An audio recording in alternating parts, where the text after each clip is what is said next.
Alors aujourd'hui, on plonge directement dans une situation complètement folle. Imaginez un problème municipal super banal, genre un chaos total pour se garer. Eh bien, à Nyon, ce chaos s'est transformé en un véritable chef-d'œuvre théâtral d'une absurdité sans nom. On va décortiquer tout ça ensemble pour voir comment la réalité a inspiré cette satire vraiment mordante. C'est une histoire à la fois hilarante et honnêtement un peu trop familière pour quiconque a déjà cherché une place de parking en centre-ville. Pour bien capter le délire de cette satire, il faut d'abord regarder la réalité en face. La source de toute cette exaspération, des scènes bien réelles capturées le 7 septembre 2025. Le chaos est juste palpable. On a des voitures qui se garent au culot, en toute impunité, direct sur les passages piétons et les trottoirs. Les documents sources notent Belber avec une ironie cinglante que quand les marquages au sol sont, je cite, pas très clairs, ça laisse un peu de liberté. Et au milieu de tout ça, on retrouve un policier qui a l'air complètement perdu, essayant de gérer un vrai cirque urbain que les politiciens semblent royalement ignorer. Et c'est exactement cette frustration du quotidien qui sert d'étincelle. De cette apathie bureaucratique est née une pièce de théâtre hyper cynique et vraiment drôle, La République bananière de Nyon. L'auteur a pris ce gros concept géopolitique de République bananière et l'a compressé à l'échelle ultra-locale d'une commune suisse au bord du lac Léman. Ça crée un pont direct et assez génial entre les incivilités routières réelles qu'on connaît tous et une espèce d'utopie tropicale complètement dysfonctionnelle. Il faut traiter les événements de cette pièce avec le plus grand sérieux, ou presque. Pour comprendre qui tire les ficelles, cartographions un peu les factions chaotiques de l'histoire. D'abord, le conseil, dirigé par le syndic Daniel Rosla, un homme tiraillé entre la gestion des budgets et son amour inconditionnel pour les grands festivals. En face, on a la fameuse confrérie des pirates de Rive, une milice aquatique du quartier très joyeuse. Et pour couronner le tout, l'arrogant Grégory Custer, l'héritier de l'empire viticole de Marghera, qui exige carrément un trône au bord de l'eau. Rien que ça. Ce qui nous amène à l'incident déclencheur de l'acte 1. Et c'est magique.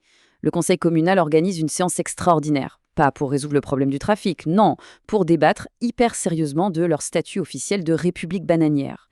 Et tout ça autour d'un vrai bananier en pot planté au milieu de la table. Une plante qui, comme le précise un des personnages, a coûté très exactement 3 127 francs et 60 centimes. Oui, en comptant le terreau bio importé du Costa Rica. C'est vraiment la quintessence de la micro-gestion municipale poussée à l'absurde absolu. Et à partir de là, c'est l'escalade totale. À cause de cette simple plante d'antérieur, on plonge dans un véritable cauchemar géopolitique local. La situation dégénère à une vitesse folle. On passe de menaces de sécession des communes voisines à des rébellions navales pour carrément finir sur une tentative de coup d'État impérial. La structure de la pièce reflète parfaitement l'emballement incontrôlable des vieilles querelles de clochers. Prenez l'acte 2, par exemple, avec la fameuse sécession de Gland. Un ambassadeur autoproclamé débarque pour annoncer que la commune voisine exige son indépendance. Et en compensation, il réclame 43 concerts du festival Paléo et un cours de théâtre en plein air pour chiens. Cette crise diplomatique totalement fictive, c'est en fait une exagération brillante des rivalités régionales qu'on connaît bien et des frustrations réelles liées aux embouteillages qui paralysent les rues à la nuit tombée. Le rythme s'accélère un grand coup dans l'acte 3 quand la confrérie des pirates de Rive lance son soulèvement fluvial. Et là où la satire est fabuleuse, c'est dans leur méthode. Ils ne prennent pas les armes, non, ils utilisent l'administration. En s'enregistrant légalement comme association à but non lucratif, ils arrivent à décrocher une subvention pour s'acheter un canon à mousse à 14 500 francs, le tout aux frais du contribuable. Sans oublier d'exiger des mojitos bio pour tous les citoyens. Logique implacable. On arrive ensuite au point culminant dans l'acte 4, livré avec un sérieux olympien. L'héritier Custer, qui s'est autoproclamé empereur, marche sur le château.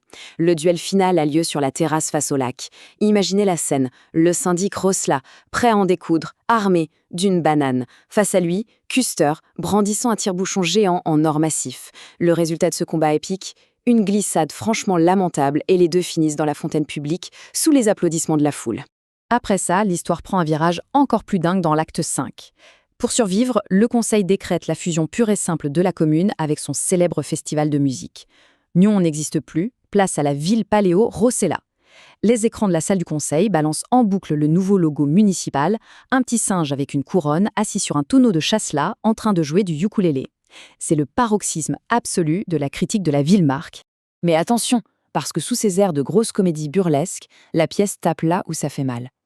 Au milieu de tout ce cirque, le personnage de Thomas Grutter, un ex-banquier très discret, lâche une vérité glaçante sur la gentrification. Pendant que tout le monde s'écharpe pour des symboles, lui, il a silencieusement racheté l'immobilier du quartier. C'est un rappel assez brutal, qui nous dit que derrière l'agitation théâtrale des politiciens, ce sont souvent les forces financières qui transforment réellement le paysage urbain. Et l'épilogue pousse le non-sens bureaucratique à son maximum avec la publication du journal officiel.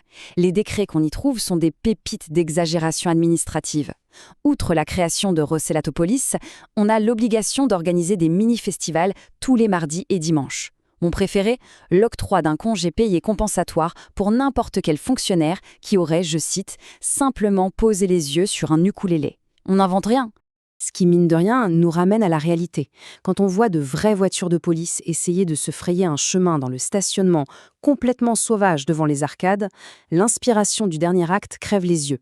Il y a un parallèle flagrant entre l'impuissance de nos vraies forces de l'ordre face au chaos routier et l'épuisement total de la fictive police de la République de Nyon dans la pièce. Dans l'acte 6 d'ailleurs, l'agent Poncet fait son rapport matinal. Et c'est un festival. Il a reçu très exactement 37 appels d'urgence complètement lunaires en une seule matinée.